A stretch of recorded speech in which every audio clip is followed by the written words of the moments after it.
શ્રીમદ ભાગવત નું સર્વોચ્ચ શિખર હોય તો આ ગોપી ગીત છે। પરમાત્મા કેમ મળે, અરે એને મળવા માટેની તાલાવેલી આ ગોપી ગીતમાં વર્ણવી છે।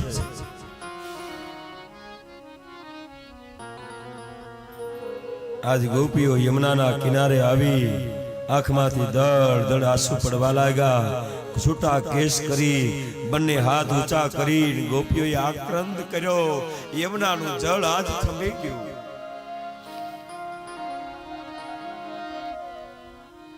જયતિ તેધિકમ જન્મના